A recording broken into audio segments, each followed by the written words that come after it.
this is video 2. We will continue with current health problems that we have to check. So the effects of renal failure result in changes in all body systems. So we have to make sure that we will check. Therefore, all of the client's current health problems are documented. Then the client is encouraged to describe all health concerns because some renal and urologic disorders are associated with symptoms that are related to other body systems. So apart from this, we should also ask if the patient is exhibiting any other bodily changes, because whenever there is a renal problem, the patient is also prone to develop other associated problems. And then recent upper respiratory problems, generalized musculoskeletal discomfort, GI problem may be related to problem of kidney function. So all those details we have to ask them.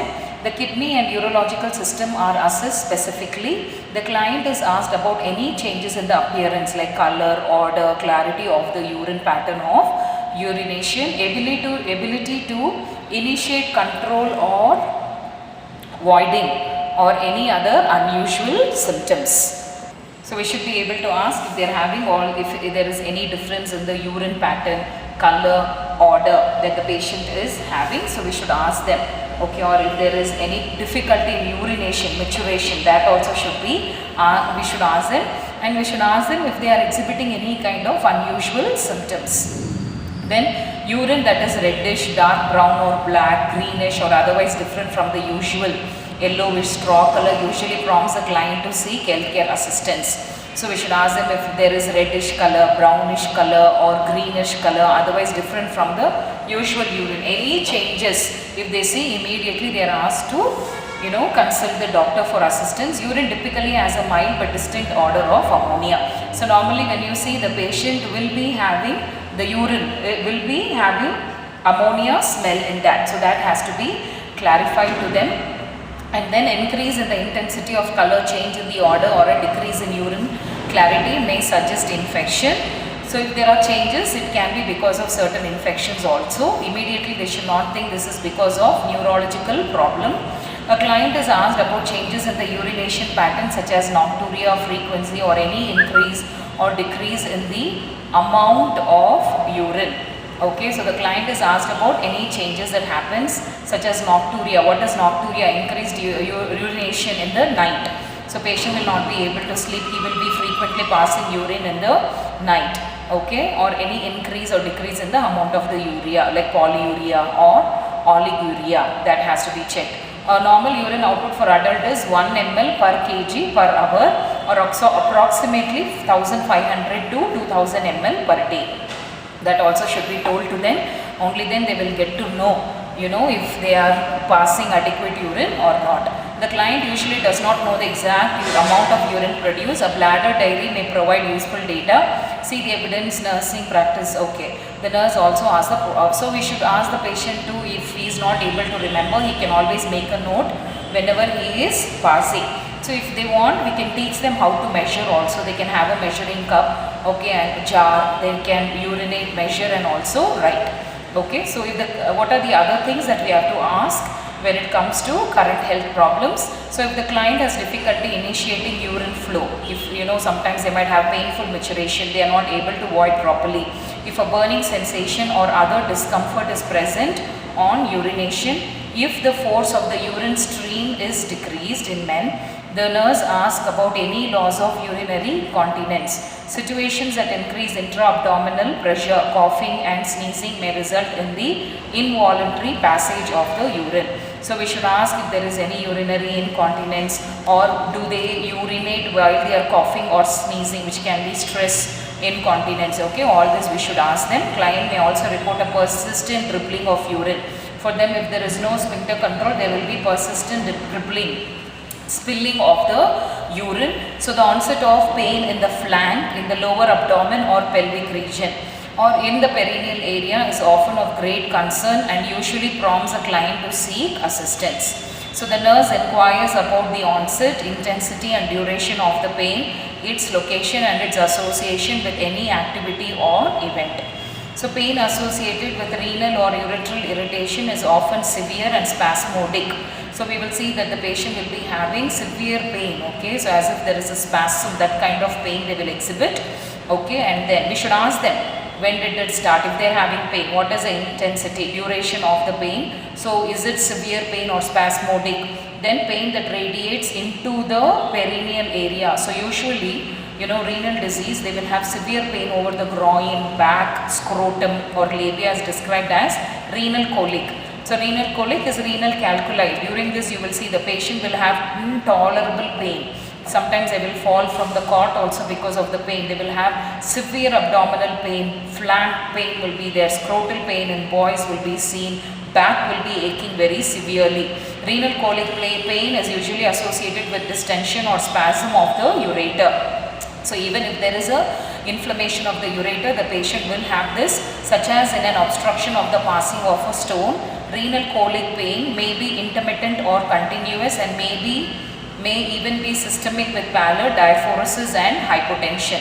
So along with this, it can be intermittent pain, sudden it will come and go.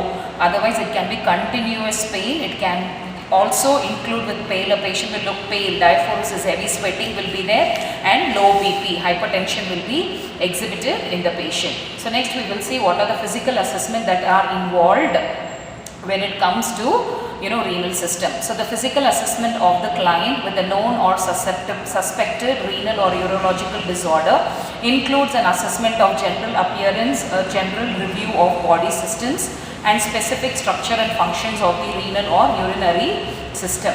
So when we see here, when they are having disorder, we should be able to look at their general appearance, how are they looking, their body system functioning, specific structure and functions. All these things has to be kept in the mind when we carry out the physical assessment. So the nurse assesses the general appearance of the client. Why do we see that? Because if the pain is there, automatically you can see, the face will be dull for the patient. He will not be that active or smiling.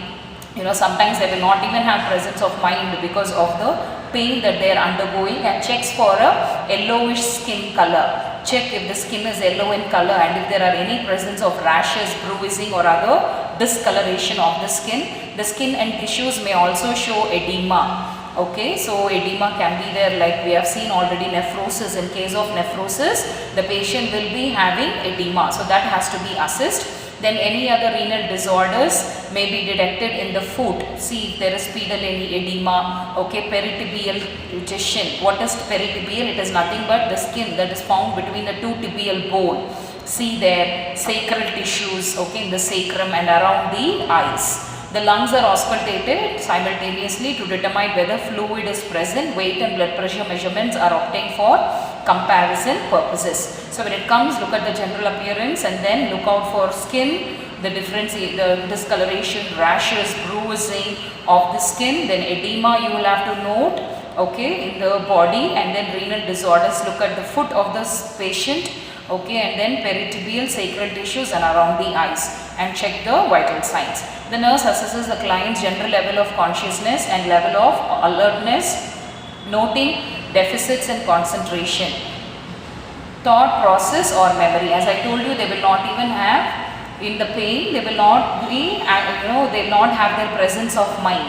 So we should be able to see how much they are alert, how much are they able to concentrate, thought process or memory. In severe pain, they will not be able to concentrate. Family members may report subtle changes. Family members will tell us that there were changes. Some cognitive changes may result as an insufficient clearance of waste products with renal disease is present. So usually when the nitrogenous substance, the waste products are also accumulated in the body, it affects the person's concentration level.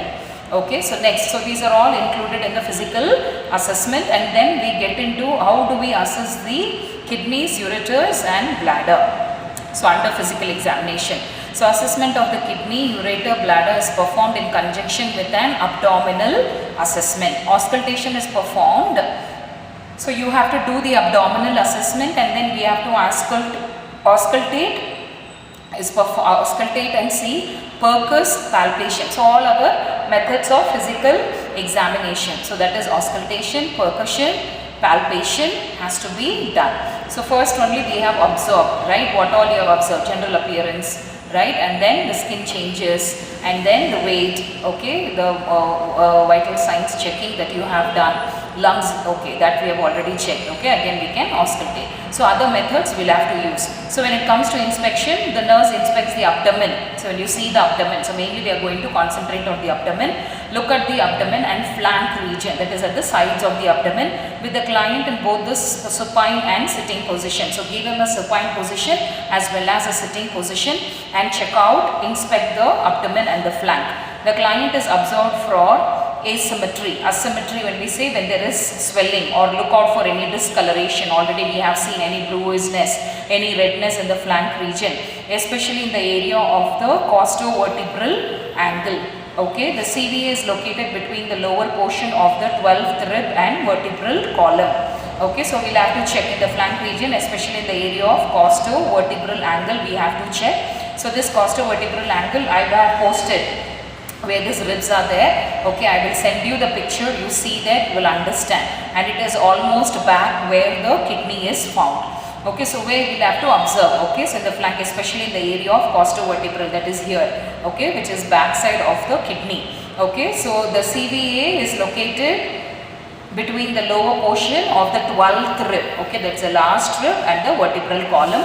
Auscultation next. So in those areas we will be doing the inspection. Next, when we go to auscultation, we have to auscultate and see if there is any abnormal sound or murmur that is found. The nurse listens for bruit. Bruit is nothing but abnormal sound or murmur over each renal artery on the mid-clavicular line. A bruit is an audible swishing and sound produced when the volume of blood or the diameter of the blood vessel changes. So it is nothing but an audible swishing sound. When you auscultate, you will hear swishing sound produced when the volume of the blood or the diameter of the blood vessel changes. Okay, bruit is usually associated with blood flow through a narrowed vessel, as in renal artery stenosis. So mainly you will find this if there is a renal artery stenosis, that is the narrowing of the renal artery. Okay. So there, in that condition only, we will be able to hear this bruit, which is a swishing abnormal sound. Okay, so next we will go to palpation. So what do we do in the palpation? So renal palpation identifies masses and areas of tenderness in and around the kidney. The abdomen is lightly palpated in all the quadrants. So there are 4 quadrants, you divide the abdomen. So in all the 4 quadrants, we should be able to palpate, check out if there is any kind of mass or tumor that is found. And then tenderness. What is tenderness? Pain on touch around the kidney. So you should be able to observe if the patient has any tenderness, and the abdomen is palpated on all 4 sides. Then the nurse asks about areas of tenderness or discomfort and examines non-tender areas first. If the patient says yes, when you just try to touch and patient shouts, what you do? Don't touch that place. So first you check the non-tenderness area, then you will go to tenderness area. The outline of the bladder may be seen as high as the umbilicus inclines with severe bladder distension. So in case if the patient is not able to void urine, when you do the abdomen palpation, you will see that up to the umbilicus, the urinary bladder would have been enlarged because of the urine that is present there. Special training and practice under the guidance of a qualified practitioner are necessary. So we also require good training to palpate and see the kidney, the urinary bladder. Okay, and then so we required a good practitioner under whom we are trained. Therefore, appropriate education is essential before attempting the procedure. If you are not confident, then you cannot do it. If tumor or aneurysm is suspected, palpation may harm the client. So if you know that there is a mass, don't go to palpate more. Okay, we don't know. Sometimes it can also lead to burst or even the bladder. In that case, if it is fully distended, you cannot cause pressure over the bladder, which can again rupture. Or aneurysm. Aneurysm is again the dilatation of the arteries, or it can be renal arteries. So we should be very careful. It can harm the patient if we don't know the technique of doing it, or in these conditions it can again harm the patient. Because the kidneys are deep posterior structures, palpation is easier in thin clients who have little abdominal musculature, because kidneys are very deep and they are posterior structures, right? So behind only back only you will be able to palpate more, and in a thin people we can easily palpate because of the thin musculature they have in the abdomen.